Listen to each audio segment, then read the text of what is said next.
कैसे हैं आप सभी? उम्मीद है आप सभी अच्छे होंगे, स्वस्थ होंगे और अपनी हर एक प्रकार की एग्जाम्स की तैयारियां कर रहे होंगे। भारत के महान विभूति स्वामी विवेकानंद ने कहा है कि मनुष्य अपने बारे में जो सोचता है वो वही बन जाता है।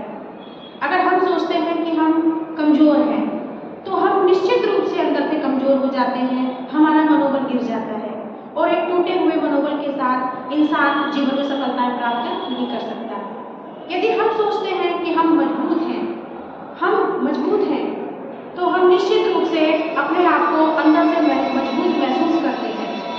इतिहास में ढेरों ऐसे उदाहरण हैं जिन्होंने ये साबित किया है कि एक उच्च मनोबल के साथ, एक मजबूत मनोबल के साथ इंसान ने सब कुछ खो करके भी फिर से हासिल कर लिया। तो हमें भी मजबूत मनोबल के साथ में प्रयास करना चाहिए। और कहा भी जाता है मन के हारे हार है, मन के जीते जीत। तो इसी विचार के साथ आज हम अपना टॉपिक शुरू कर रहे हैं, एक्टिव पैसिव। एक्टिव का मतलब होता है सक्रिय, एक्टिव यानी कि सक्रिय,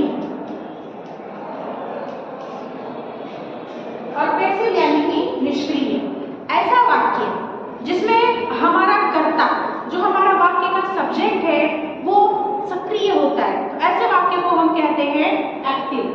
और ऐसा वाक्य जिसमें कर्ता की कोई इंपॉर्टेंस नहीं होती, वाक्य में कौन करता है, कार्य को कौन कर रहा है, इस पे ध्यान नहीं दिया जाता, बल्कि केवल ध्यान जो दिया जाता है प्रधान रूप से वो कर्म पे, तो ऐसे वाक्य को हम कहते हैं पैसिव।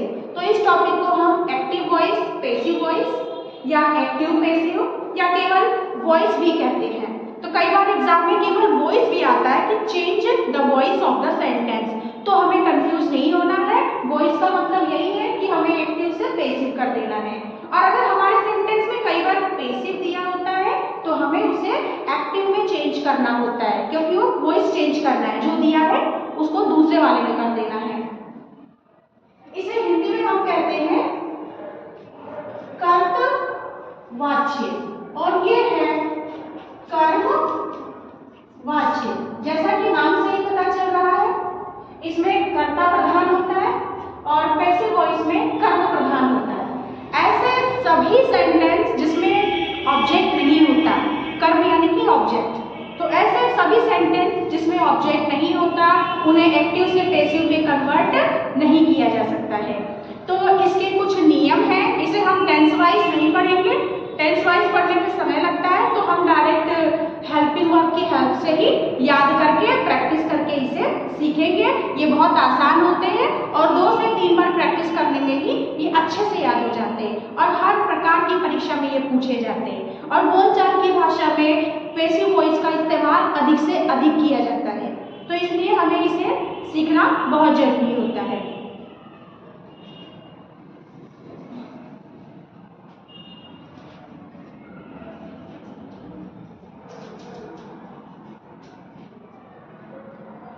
टेंस में जब हम पढ़ते हैं present tense, past tense and future tense, तो हम इसे टेंस के अकॉर्डिंग सिर्फ हम इनकी हेल्पिंग वर्ब के द्वारा ही इसकी प्रैक्टिस करेंगे। जैसे कि प्रेजेंट इंडेफिनिट टेंस में मेन वर्ब की फर्स्ट फॉर्म होती है या जरूरत पड़ती है तो उसमें एस या ईएस भी होता है। जब हमारा सब्जेक्ट एक वचन होता है तो हम उसमें वर्ब में एस या ईएस भी लगाते हैं, और हमारा सब्जेक्ट जब बहुवचन होता है, प्लूरल नंबर में होता है, तो हम केवल मेन वर्ब की फर्स्ट फॉर्म लिखते हैं। तो जब मेन वर्ब की फर्स्ट फॉर्म हो या उसमें एस या ईएस हो, कोई भी उसके साथ में सहायक क्रिया ना हो, तो हमें लिखना होता है पैसिव वॉइस में is, am, are. Passive voice में सहायक क्रिया के तौर पे हम इसे बार लगाते हैं। कब? जब मेन वर्ब की फर्स्ट फॉर्म हो या फिर क्रिया में केवल एस या ईएस लगा हो, हेल्पिंग वर्ब ना दिया हो, तो हम हमारे पैसिव वॉइस में इज एम आर यूज करते हैं। सिंगुलर सब्जेक्ट्स ऑब्जेक्ट्स जो हम यूज करेंगे उनके साथ में इज एम आर होता है, इज होता है, आई के साथ में एम होता है और बहुवचन के साथ में आर होता है। दूसरा है is am are. Present indefinite में मेन वर्ब की फर्स्ट फॉर्म और एस या ईएस होती है, और प्रेजेंट कॉन्टिन्यूअस में इज एम आर होता है हेल्पिंग वर्ब के तौर पे, और साथ में हमें आईएनजी भी मिलता है। तो अगर हमें इज एम आर मिल रहा है तो हम इज एम आर ही लिखेंगे।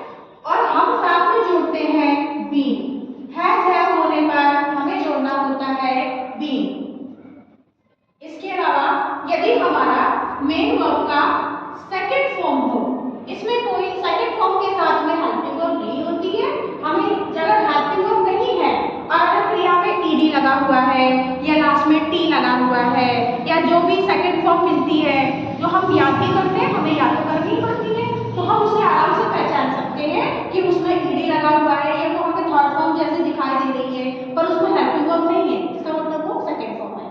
तो सेकंड फॉर्म है तो हमें लगानी होती है was वर्ब। ये हो गया past indefinite.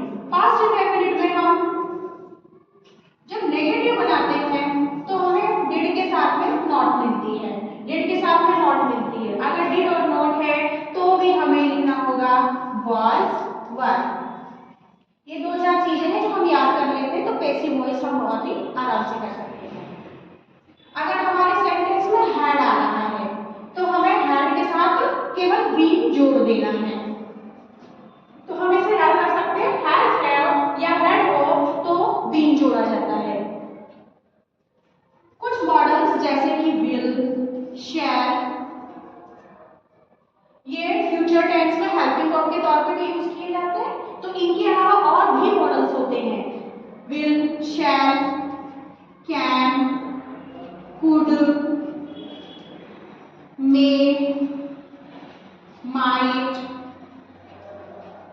Would, should, must, ought to।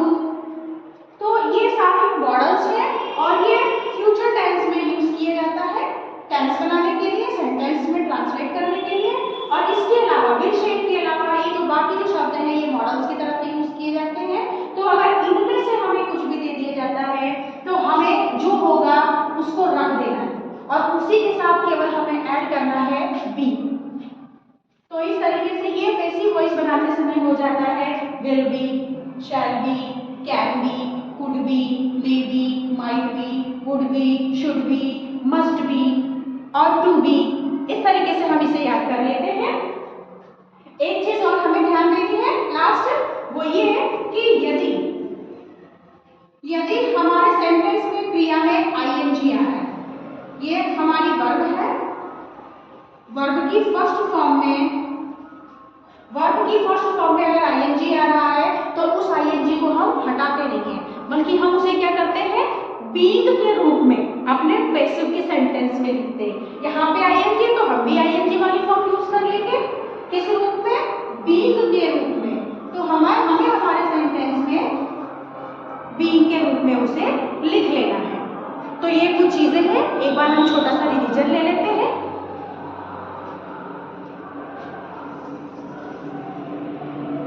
यदि हमारे एक्टिव के सेंटेंस में मेन वर्ब की फर्स्ट फॉर्म हो या एसईआईएस हो तो हमें पैसिव में इज एम आर लिखनी होगी। यदि हमारे एक्टिव के सेंटेंस में इज एम आर है तो हम इज एम आर ही लिखेंगे। यदि हैज है हो तो उसके साथ में हमें बी जोड़ देना है। मेन वर्ब की सेकंड फॉर्म हो तो हम वॉज वर लिखते हैं। डिड नॉट हो, डिड के साथ में नॉट, तो हम वॉज वर ही लिखते हैं क्योंकि ये इसी सेंटेंस का नेगेटिव है।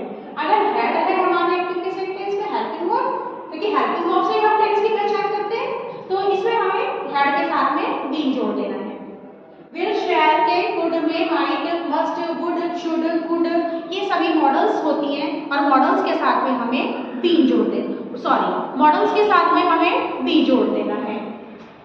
यदि हमारे सेंटेंस में डू या डज के साथ में नॉट आ रही है, डू नॉट, डज नॉट, तो ये हमारा सेंटेंस प्रेजेंट इंडेफिनिट है और प्रेजेंट इंडेफिनिट में हमने क्या यूज किया है, इज एम आर। तो यहां पर भी हम यूज करेंगे is am are, is am are. यदि हमारे सेंटेंस में वॉज वर्ब हो तो हमें भी सहायक क्रिया वॉज और वर ही लिखनी है। तो टेंस के तौर पे हमें इतने से ये पॉइंट याद करने होंगे। अब हम ये देखते हैं कि पैसिव वॉइस बनाते समय कौन से मुख्य बिंदु हैं जो हमें याद रखने होते हैं, उन्हें एक एक करके हम समझ लेते हैं।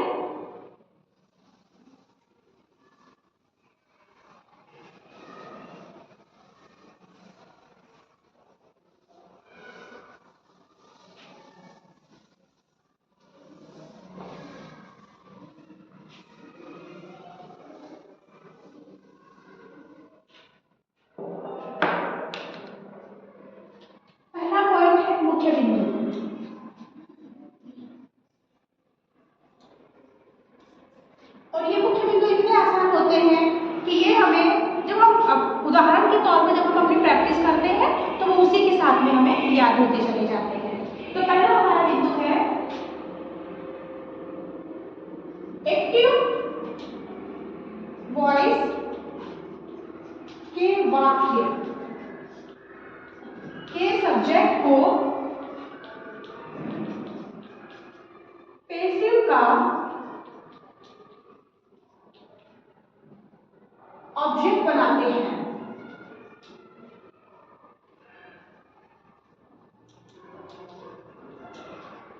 एक्टिव वॉइस का जो हमारा वाक्य है उसमें जो सब्जेक्ट है पैसिव बनाते समय हम उसे ऑब्जेक्ट के रूप में लिखते हैं। दूसरा हम इसका अपोजिट कर देते हैं, एक्टिव के वाक्य का ऑब्जेक्ट पैसिव के सब्जेक्ट के रूप में लिखते हैं। एक्टिव के सब्जेक्ट को हमने पैसिव का ऑब्जेक्ट बना लिया और एक्टिव के ऑब्जेक्ट को पैसिव का हमने सब्जेक्ट बना लिया है। दूसरा सहायक क्रिया किस तरीके से बदलनी है वो अभी हमने इसके पहले एक एक पॉइंट करके समझा था। तो ऑब्जेक्ट को हमने सब्जेक्ट बना लिया और सब्जेक्ट को हमने ऑब्जेक्ट बना लिया। तीसरा हमारा पॉइंट है पैसिव वॉइस में हमेशा वर्ब की थर्ड फॉर्म का यूज होता है। ये चीज हमें बहुत अच्छे से ध्यान रखनी है कि पैसिव वॉइस में हमेशा वर्ब की थर्ड फॉर्म ही प्रयोग की जाती है। थर्ड फॉर्म नहीं होता है तो हम उसे पैसिव नहीं बना सकते, इसलिए पैसिव में कन्वर्ट करने के लिए सेंटेंसेस को हमें अधिक से अधिक क्रियाओं की थर्ड फॉर्म याद होनी चाहिए। अगला पॉइंट है हमारा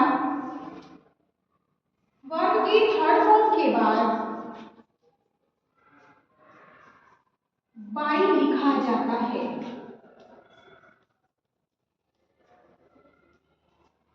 बाई लिखा जाता है। तो एक्टिव के सब्जेक्ट को हमने पैसिव का ऑब्जेक्ट बनाया, एक्टिव के ऑब्जेक्ट को पैसिव का हमने सब्जेक्ट बनाया और पैसिव वॉइस में हमने वर्ब की थर्ड फॉर्म का यूज किया और अंत में हमने बाई से अपने सेंटेंस के ऑब्जेक्ट को जोड़ा। तो इस प्रकार से हमारा एक छोटा सा फॉर्मूला भी बन सकता है कि सबसे पहले हमने ऑब्जेक्ट लिखा, उसके बाद हमने हेल्पिंग वर्ब लिखी, पहचान भी पड़ेगी, पहचान के अनुसार ही हमने अपनी हेल्पिंग वर्ब यूज की है। मेन वर्ब की यहाँ पर हम यूज कर रहे हैं थर्ड फॉर्म, इसके बाद हम लगाते हैं बाई और अंत में ऑब्जेक्ट तो आगे आ चुका है तो सब्जेक्ट है हमारा पीछे। तो आप एक ही फॉर्मूला, सिर्फ एक ही फॉर्मूले से पूरा एक्टिव पैसिव हम कर सकते हैं। दूसरा इसके लिए कोई फॉर्मूला हमें याद नहीं करना है, सिर्फ एक ही formula, object, helping verb, main verb की थर्ड फॉर्म, बाई और सब्जेक्ट। इसे याद करने के लिए हम एक सिंपल OHM, इसे हम भी कह सकते हैं, बट हेल्पिंग वर्ब भी एक वर्ब ही होती है, इसलिए हेल्पिंग वर्ब और मेन वर्ब मैंने इसे इस तरीके से लिखा है MBS। तो हम ऐसे एक से शॉर्ट फॉर्म के रूप में OHMBS इस छोटे से फॉर्मूले को हम रट के याद कर सकते हैं और इस एक छोटे से फॉर्मूले के द्वारा टेंस पे आधारित किसी भी प्रकार के पैसिव वॉइस को हम कन्वर्ट कर सकते हैं। OHMBS, object, helping verb, main verb, by, B यानी कि यहाँ पे बाई और एस यानी कि सब्जेक्ट। बस ये छोटा सा फॉर्मूला हमें याद रखना है। और चूंकि हमने ये पढ़ा कि सब्जेक्ट को तो हम ऑब्जेक्ट बना रहे हैं और ऑब्जेक्ट को हम सब्जेक्ट बना रहे हैं, तो इस तरीके से प्रोनाउन हमें जो अक्सर हम पढ़ते हुए आ रहे हैं उसे एक बार देख लेना है। आई का ऑब्जेक्ट होता है मी, आई सब्जेक्ट है। जो प्रोनाउन का जो चार्ट है, चार्ट ऑफ पर्सन, ये हमें आना चाहिए क्योंकि हमें ग्रामर के जो भी टॉपिक हमने पढ़ने हैं उसके लिए हमें प्रोनाउन का चार्ट बहुत जरूरी है याद करना और इसमें भी वो काम आता है। तो आई ऑब्जेक्ट है मी। वी हमारा सब्जेक्ट है, इसका ऑब्जेक्ट है अस। यू, इसका ऑब्जेक्ट यू ही होता है। ही का ऑब्जेक्ट हिम होता है। शी का ऑब्जेक्ट हर होता है और इट का ऑब्जेक्ट ही होता है। और दे का ऑब्जेक्ट देम। तो ये सभी सब्जेक्ट है, I, we, you, he, she, it, they. ये सभी ऑब्जेक्ट, ये सब्जेक्ट है और ये उनके सभी ऑब्जेक्ट हैं। आई का चेंज मी में, वी का चेंज अस में, यू का चेंज नहीं होता, यू का सब्जेक्ट और ऑब्जेक्ट दोनों यू ही होते हैं। He changing to him, she changing to her, it changing to it का इट ही रहता है, और दे चेंजिंग टू दैट। तो सब्जेक्ट से ऑब्जेक्ट, तो ऑब्जेक्ट से सब्जेक्ट भी तो हम बनाते हैं। तो अगर हमारा मी आ जाए तो हमें आई बदलना है, वी आ जाए, सॉरी अस आ जाए तो हम उसे वी कर देते हैं, यू का सब्जेक्ट हम यू ही रखेंगे, हिम का सब्जेक्ट हमें ही करना है, हर का सब्जेक्ट हमें शी करना है। अगर हमारा देम आ जाता है तो हम सब्जेक्ट बनाते समय उसे दे कर देते हैं। बस ये पैसिव वॉइस के इतने से ये रूल थे, अगर हम इसे समझ लेते हैं आसानी से तो ये दिमाग में अच्छे से बैठ जाते हैं। और पैसिव वॉइस बहुत आसान होते हैं, आराम से समझ में आते हैं और इसमें गलत होने की गुंजाइश भी नहीं होती। तो हम अब उदाहरण के साथ में इसे देखते हैं।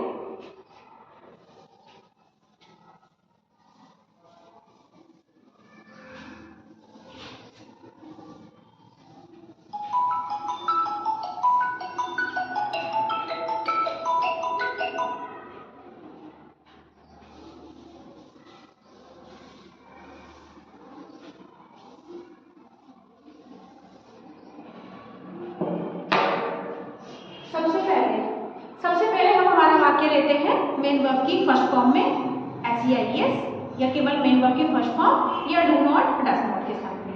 Present indefinite tense. He reads a book. He reads a book.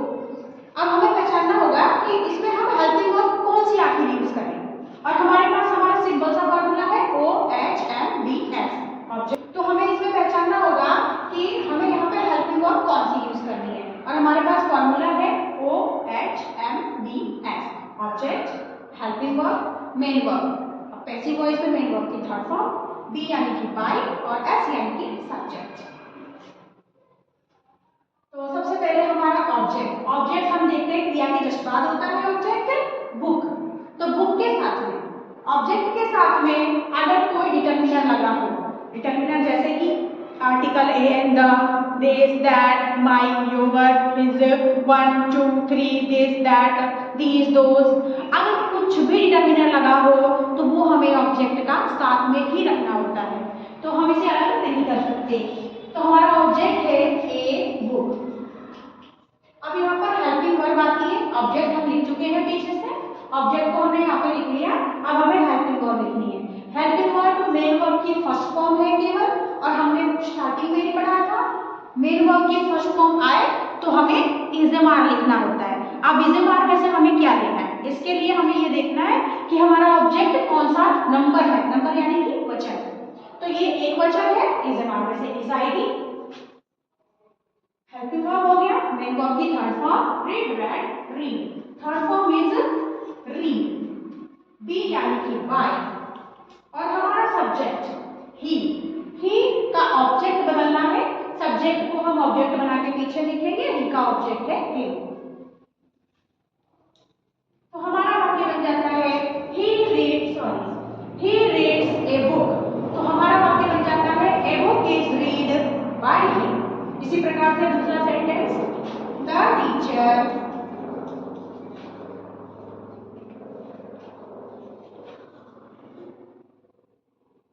Ordered मी।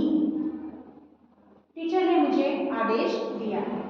तो यहाँ पे कार्य को करने वाला टीचर है, हमें पता चल रहा है कि ऑर्डर किसने दिया, टीचर ने, यानी कि ये एक्टिव का सेंटेंस है। आज जब हम इसे बनाएंगे तो हम टीचर पे वैल्यू नहीं देते हैं, बल्कि जो ये ऑब्जेक्ट है हमारा, हम इस पे ज्यादा वैल्यू देते हैं।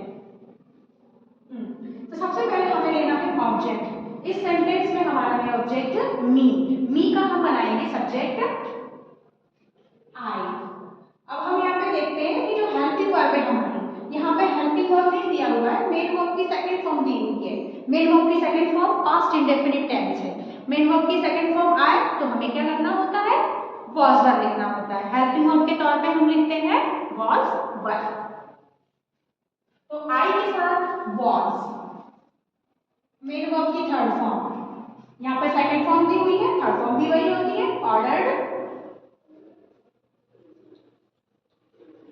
बी यानी कि बाय। सब्जेक्ट है हमारा द टीचर। सब्जेक्ट को हम इसे नहीं बदल सकते क्योंकि ये प्रोनाउन नहीं है, ये एक नाउन है, तो इसे हमें ऐसे ही लिखना है the teacher. The teacher ordered मी, अध्यापक ने मुझे आदेश दिया। I was ordered by the teacher, मुझे, हम यहाँ पे मुझे भी जोड़ देते हैं, मुझे अध्यापक के द्वारा आदेश दिया गया। उम्मीद है आप लोगों को समझ में आ रहा होगा। हम कुछ और भी एग्जाम्पल ले लेते हैं।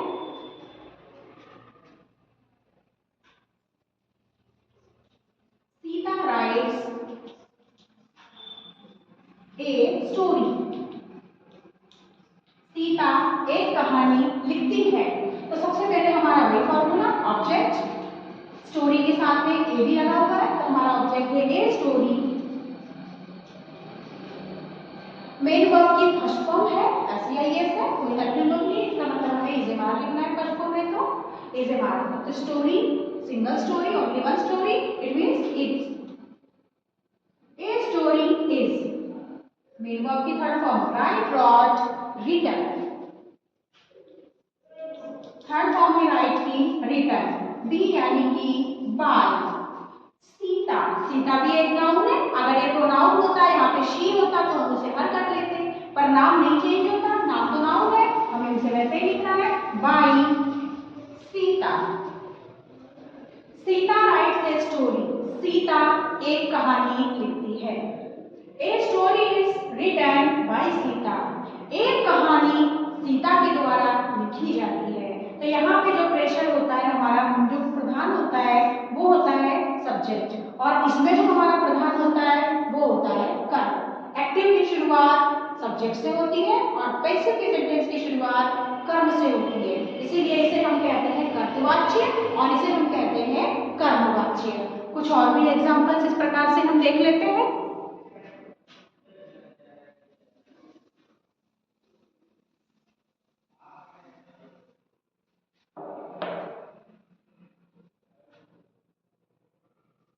You have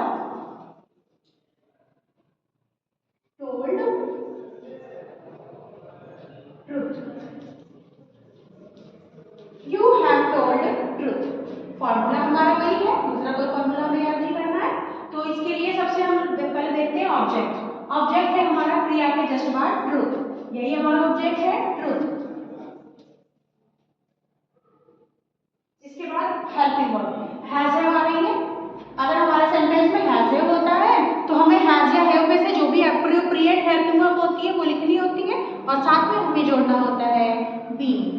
तो ये हो जाता है हैज बीन, हैव बीन। तो ट्रूथ के साथ में हैज और हैज के साथ में been, truth has been. Main verb की थर्ड फॉर्म, हैज हैव के साथ में ऑलरेडी थर्ड फॉर्म दी जाती है। जब यदि हमारे सेंटेंस में हैज, हैव या हैड का उपयोग किया गया है तो वो परफेक्ट टेंस होती है। परफेक्ट टेंस में ऑलरेडी थर्ड फॉर्म ही यूज की जाती है। टोल्ड, थर्ड फॉर्म भी हम लिख चुके हैं बाय, बी यानी कि बाय, और यहाँ पे यू, तो ये हमारा सब्जेक्ट है यू। जब इसे हम ऑब्जेक्ट के रूप में बदलेंगे तो यू का ऑब्जेक्ट यू ही होता है। तो ये बहुत आसान है, हमारा वाक्य हो गया यू हैव टोल्ड ट्रूथ, तुमने सच्चाई कह दी है, तुमने सच्चाई बता दी है। Truth has been told by you, तुम्हारे द्वारा सच्चाई बता दी गई है, तुम्हारे द्वारा सच्चाई को बताया जा चुका है। इन्हीं हेल्पिंग वर्ब को किस प्रकार से यूज करना है पैसिव कन्वर्ट करते समय, आइए हम एक दो एग्जांपल्स और देख लेते हैं। जैसे कि हमारा वाक्य है I am writing a letter.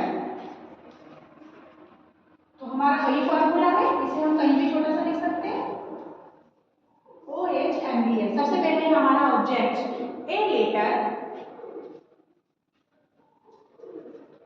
Helping verb है हमारा इज़ेमार। इज़ेमार हो तो हमें इज़ेमार ही लिखना होता है। तो यहाँ पे जो एम है वो तो आई के अकॉर्डिंग है, क्योंकि एम आई के साथ ही यूज किया जाता है। लेकिन अब हमारा जो सब्जेक्ट है, ऑब्जेक्ट को उठा के हमने सब्जेक्ट बनाया है। अब जो हमारा सब्जेक्ट है वो ए लेटर है, तो इज़ेमार के साथ में, इज़ेमार में से ए लेटर के साथ में इज यूज किया जाएगा। और चूंकि हमने पढ़ा है कि आईएनजी फॉर्म में यदि क्रिया दी हो तो हमें भी आईएनजी फॉर्म यूज करना है बी के साथ, तो हम इसमें यूज करेंगे being. A letter is being. अब मेन वर्ब की third form write wrote written. Written is used here, B यानी कि by, written by I. I subject है और इसका ऑब्जेक्ट होता है मी। तो हमारा वाक्य बन जाता है I am writing a letter. मैं एक पत्र लिख रहा हूँ। A letter is being written by me.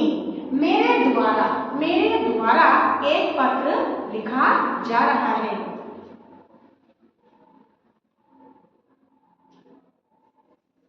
The mother is cooking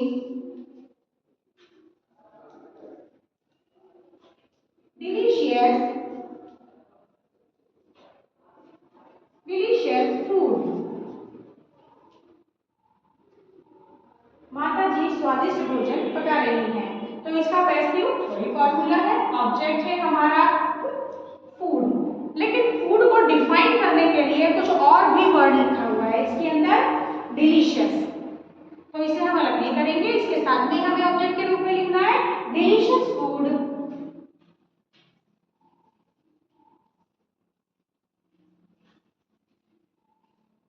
हमारी सहायक क्रिया इसमें हमें इज़ेमार मिल रही है, मदर के साथ में इज, तो फूड के साथ में क्या अप्रोप्रिएट होगा इज़ेमार में से, इज, फूड इज। अब चूंकि यहाँ पे आईएनजी आ रही है, तो आईएनजी आ रही है तो हम भी आईएनजी फॉर्म लिखेंगे बीइंग।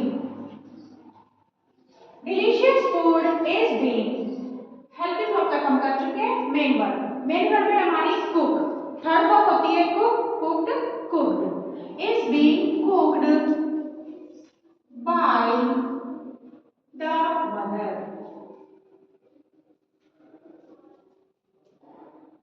तो ये सेंटेंस का हमारा हिंदी होता है the mother is cooking delicious food. माता जी स्वादिष्ट भोजन पका रही हैं। और ये delicious food is being cooked by the mother.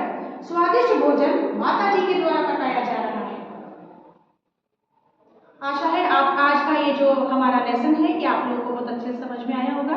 Practice करिए, आपकी जो ग्रामर की बुक है या गूगल से, इंटरनेट से आप सर्च करके बहुत सारी सेंटेंसेस की प्रैक्टिस कर सकते हैं। ये बहुत आसान है, इसे ज़्यादा पढ़ना नहीं पड़ता है, जल्दी समझ में आ जाता है और हर प्रकार के एग्जाम में पूछा जाता है। तो प्रैक्टिस करते रहिए, पढ़ते रहिए, आगे बढ़ते रहिए। बहुत बहुत धन्यवाद। Thanks for watching.